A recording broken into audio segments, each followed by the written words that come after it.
Hi, this is Greg Kilstrom. Welcome to the Agile World podcast, where we discuss customer experience, employee experience, and transformation in an agile age. The Agile World podcast is brought to you by TEKsystems, an industry leader in full-stack technology services, talent services, and real-world application. For more information, go to TEKsystems.com. To read more about the topics discussed on this show, you can go to my website at theagile.world and read my latest articles or get a copy of my latest book, The Center of Experience, a blueprint for creating an experience-led organization, now available on Amazon and other retailers.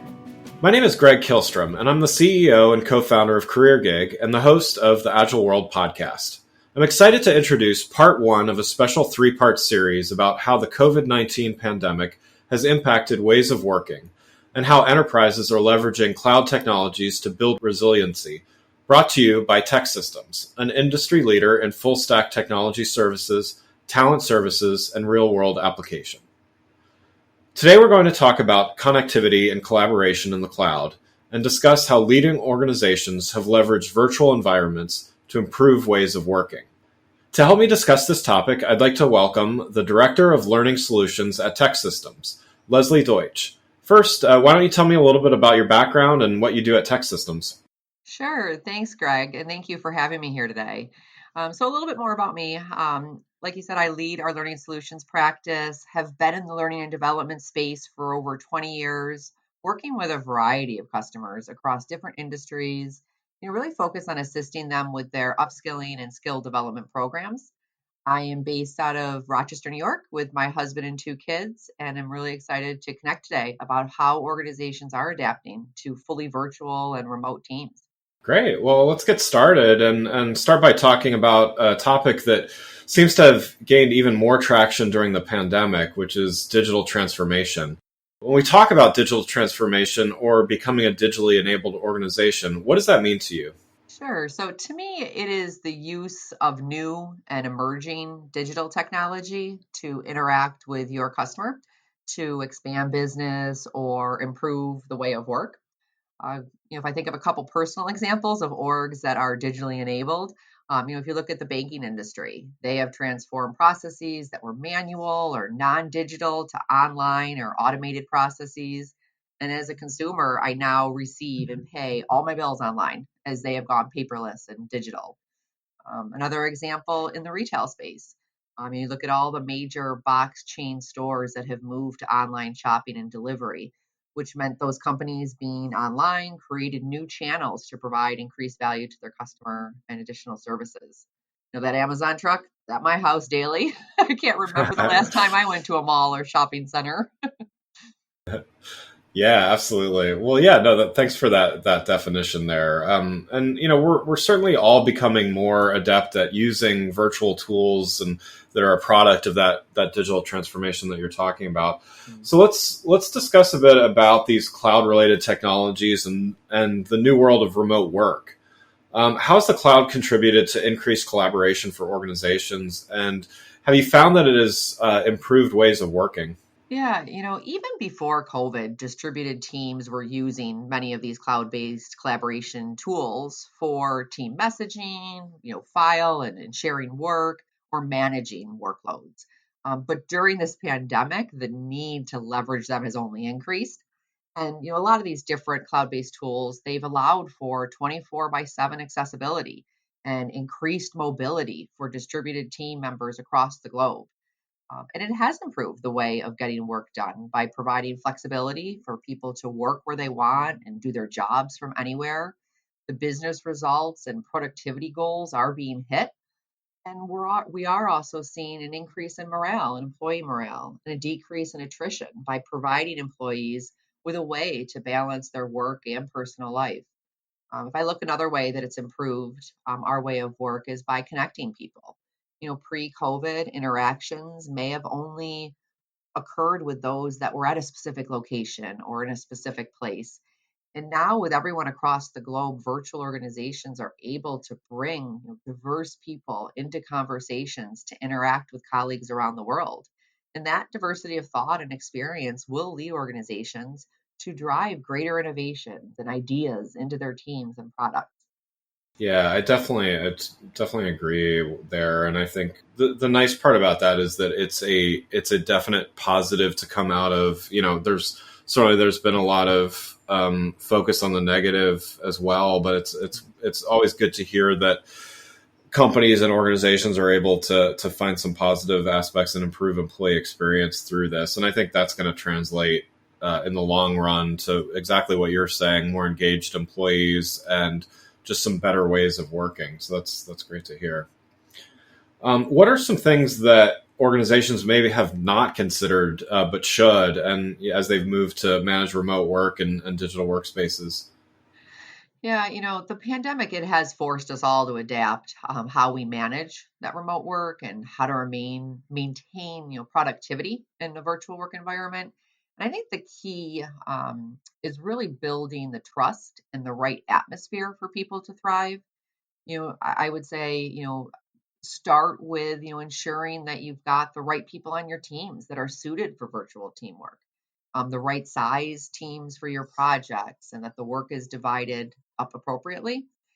From there, I think organizations, to be successful with a virtual team should really focus on kind of establishing guidelines and boundaries. For example, what are standard working hours? I've seen some orgs establish like a core block of hours that everyone is online.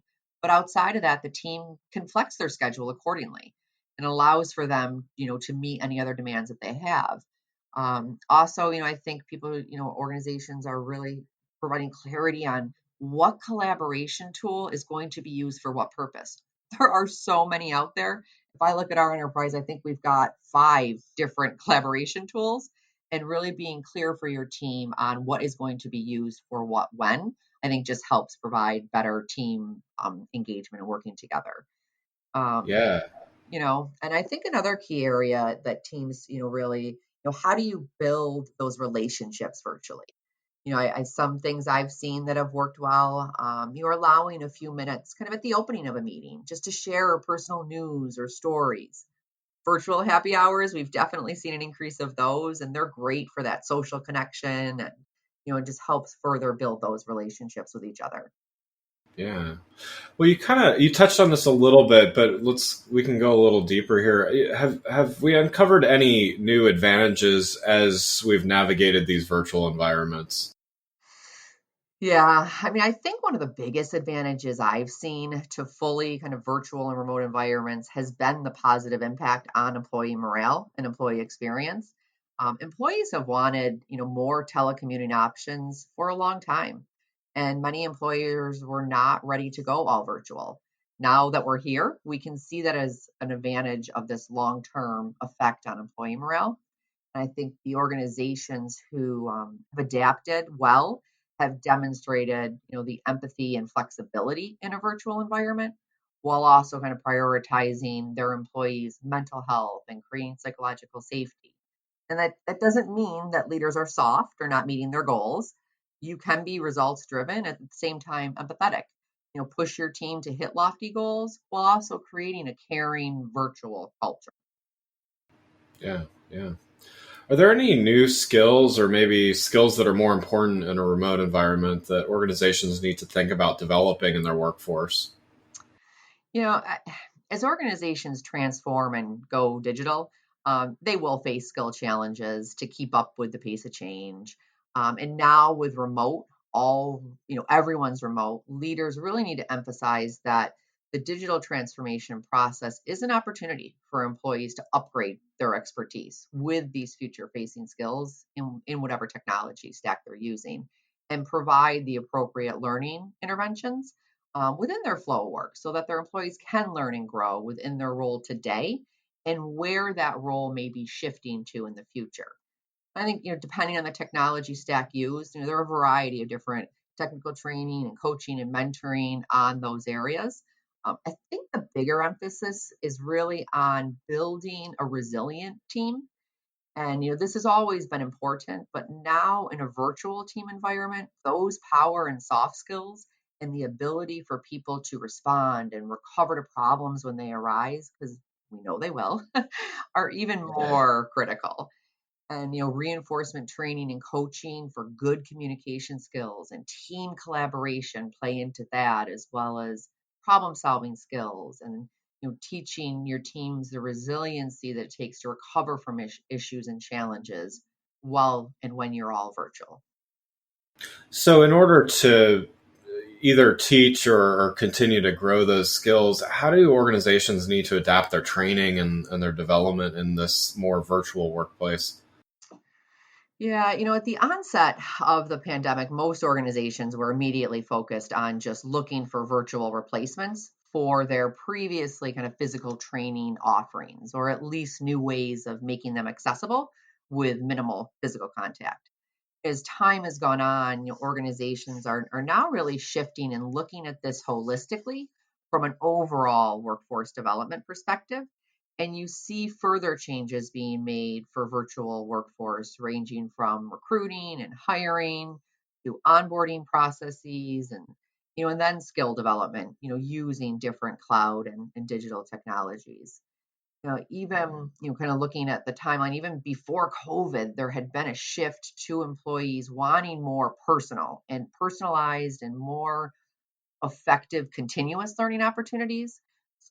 We knew, businesses and CEOs and leaders, they did see a lack of key skills as a threat to their business. And when you look at formal learning solutions, they can be very expensive and disconnected from the work.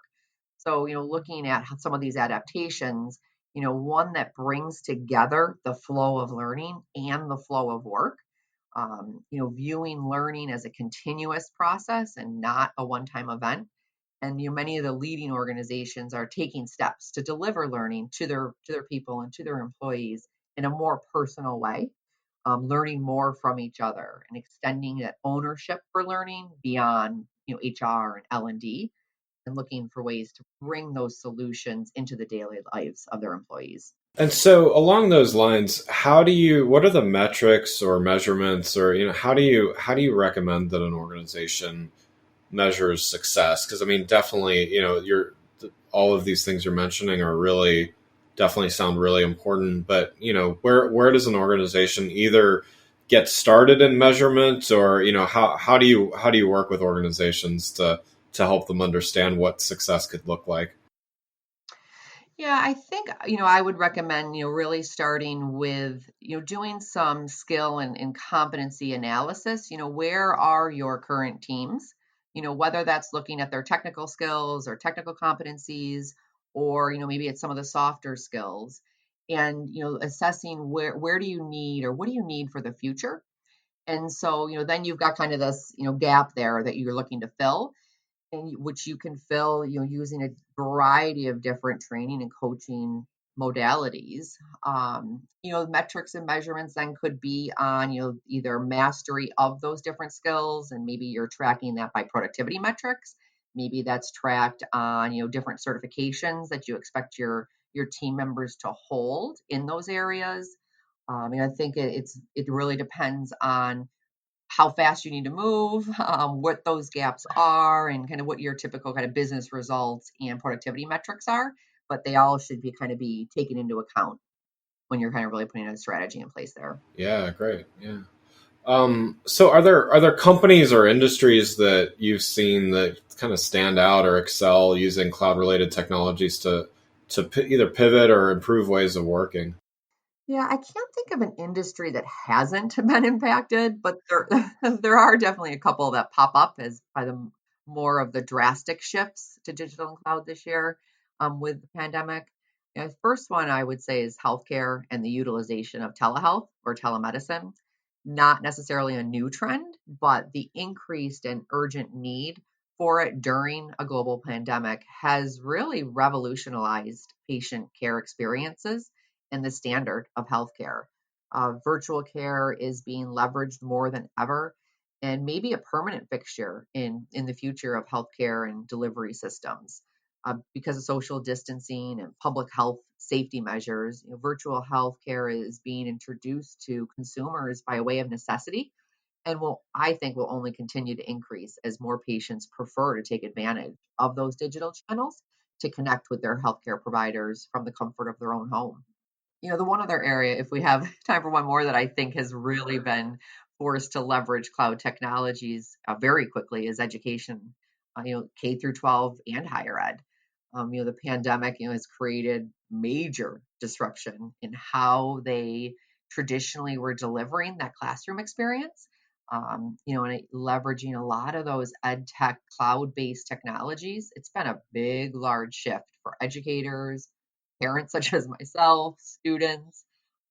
Obviously, nothing is going to replace that live class instruction, but I do think these, educational, technology and cloud-based tools, are allowing for classrooms to, truly be engaged and interactive, and have an impact whether they're fully online or hybrid.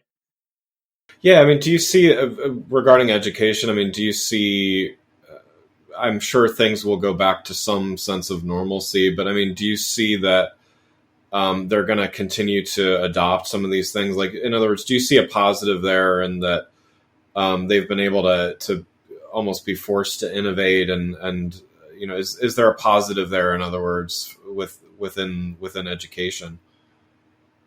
I definitely think the students are being forced as well to use them. Yeah, So I think that's a positive. Like I look at my own children, and they never had used Google Classroom or Microsoft Teams before. And now they can get into a Zoom session. They know how to use these technologies. I think it's the same for educators as well. Like I do think there will be a persistent piece of the using of technology in the classroom that will remain even after we get through the other side of the pandemic. yeah. No, that makes sense to me. Well, there's a lot of work ahead for organizations and still a lot of unknowns as organizations start shifting to get employees back to a sense of normal as things ease back or soon ease back from the COVID-19 pandemic.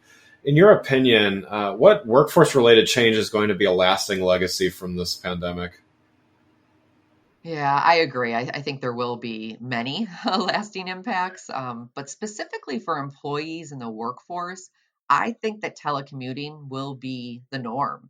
COVID really required companies to think and act differently as they move to remote, and it forced leaders to, overcome the largest obstacle there of remote work, which has been trust in their employees. And before COVID, that many managers simply, there wasn't that trust there and to work remotely. And the pandemic really pushed organizations and the leaders within to manage different and learn to focus on the results. And, you're finding employees are happier. And, I think since that genie is out of the bottle now, I just don't see them going back in once we get to the other side of the pandemic. Yeah, agreed. Well, Leslie, thanks so much for joining the show. For those listening, what's the best way to keep up with what you and TEKsystems are doing in the learning solutions space? Sure. Yes. Thank you, Greg. This has been amazing today. And feel free, check us out on TEKsystems.com. We also are on LinkedIn and Twitter as well. Great. Well, again, I'd like to thank Leslie Deutsch from TEKsystems for joining the show. Learn more about TEKsystems and their perspective on data at www.teksystems.com/version-next-now. I'm Greg Kilstrom. Thanks for listening to the Agile World. See you next week. Thanks again for listening to the Agile World podcast, brought to you by TEKsystems. I'm your host, Greg Kilstrom. You can learn more and get a copy of my latest book, The Center of Experience, from my website at theagile.world or on Amazon or other retailers. Until next week, stay agile.